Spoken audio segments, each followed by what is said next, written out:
it me, or does everyone on WW seem to be talking about one thing? And that is going low carb. Now, low carb is not anything new, and it certainly didn't go anywhere. But with the addition of the WW diabetic plan, it seems like more and more people, whether they're trying to manage their blood sugar or not, are talking about going low carb. Now, I have to ask this question. Do you have to go low carb to lose weight on WW?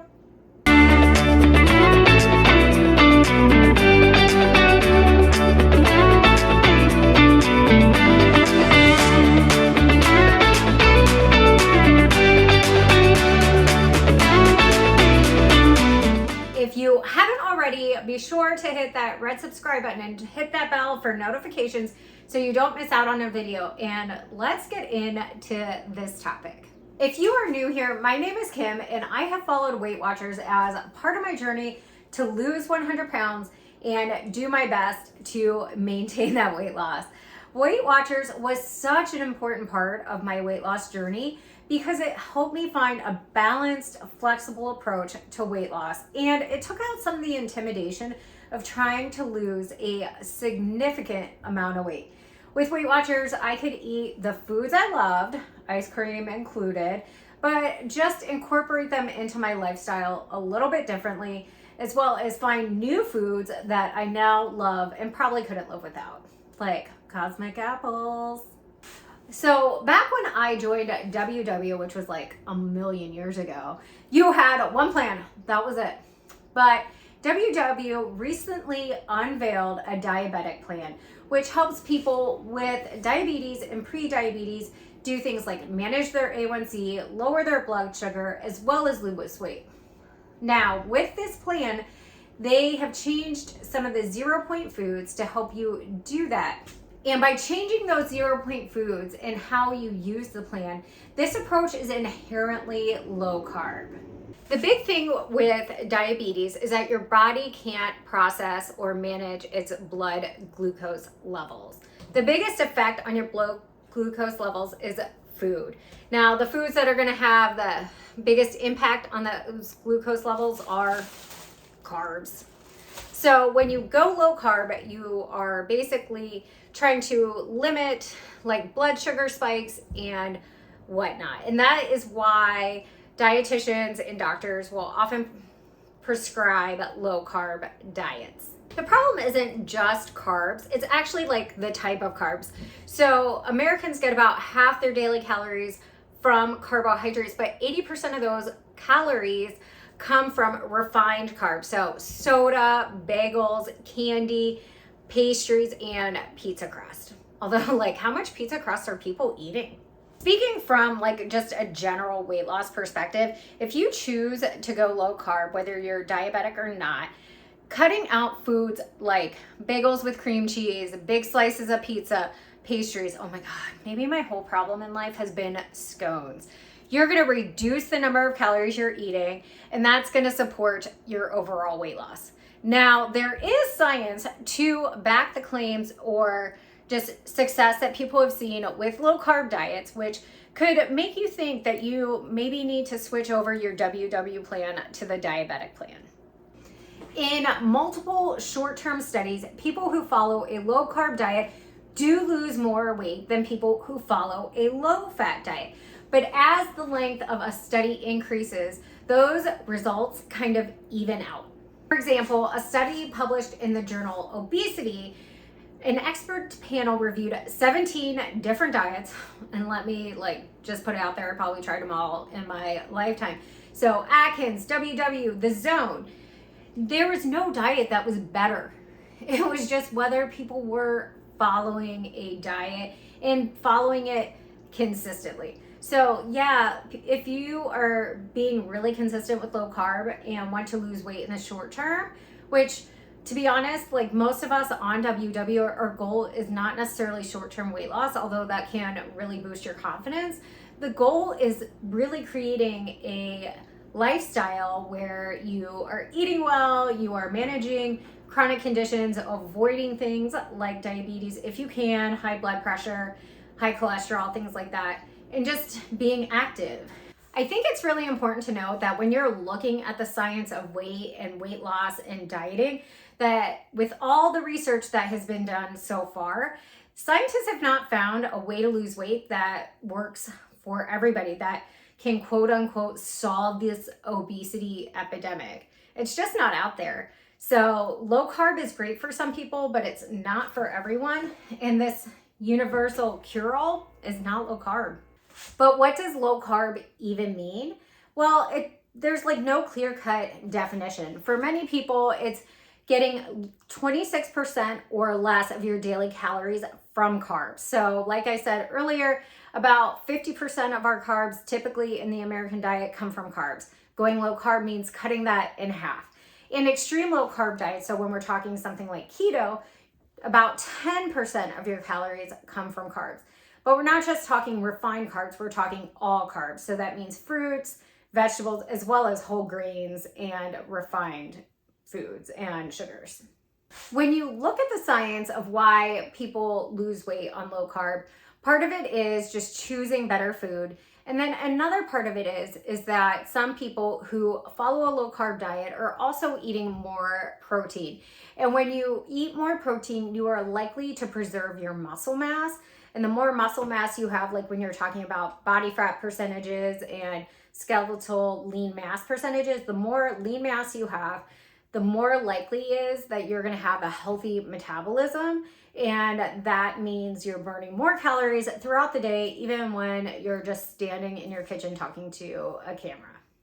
Most foods are assigned a points value based on its nutrition and kind of macro breakdown. So you could have a food that's 100 calories, but it will have a different points value based on what the nutrition facts are. So I have Thomas English muffins, which are 100 calories. They're 2 points. But if I wanted to eat a 100-calorie ice cream bar, some of those can be 6 points, and sometimes I swear 7 or 8. But here's the thing, the plan allows you that flexibility. So I could choose that English muffin, or I can choose that ice cream bar. It's all about making it work within your points budget. And then in addition, Weight Watchers members get weekly points, which allow you to kind of splurge on things that you might not ordinarily eat day to day as you are trying to lose weight on the plan. When you are really on your grind following Weight Watchers, you're more likely to choose whole foods that have really great nutrition, such as fruits, vegetables, lean proteins, whole grains, with a treat here and there. And also adding in just a little bit of oil. You want some healthy fats in there to keep you full too. But when I'm eating Weight Watchers, or anyone is really following the true definition of the WW plan, you might be limiting carbs or choosing better carbs, but you're not eliminating them. And the WW plan does not encourage you to eliminate any food groups. And for me, that's really key because I feel like that allows me the most flexibility to the diet and gives me the best chance to be consistent in my diet. You know, I do think it is important to note that when I've had blood work done, my blood sugar has been within a quote unquote healthy range, and I do not have to worry at this point in time about prediabetes or diabetes. So choosing to follow the diabetic plan on WW would be purely to give myself a pass, so to speak, to go low carb. Now, for me, that can be really problematic because I have kind of like had some issues with being slightly restrictive, and that makes it really hard for me to function in day-to-day life. I think there's a lot of us who see what other people are doing and see that they are losing weight and maybe even like losing a lot of weight per week, and we want to be like them. You know, we look up to people, whether we see them on social media or we know them in real life, and we see they're following the WW diabetic plan, and we're like, yes, this is the key. It's not just WW, but it's going low carb on WW that is going to make the difference. But you have to know what's truly going to make the difference for you. And so for me, it's not low carb. And I'm just going to share a few of the reasons of why I'm not going low carb. When I was in high school, my grandma taught me one thing, and it's if you take one thing away, you have to add something in. So then she was talking to me about Snackwell's Devil's Food Cookies. And while they were low fat, they still had plenty of sugar, although they were like super good. But if you're going low carb, you have to know what foods you're adding in, because you can't just eliminate a bunch of carbs and not eat more protein or more fat. And if you want to try to not go all in on the protein, you're going to have to add a significant amount of fat, which honestly, a lot of us were taught that fat was bad.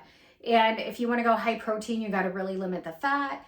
And it can just not be the most balanced approach.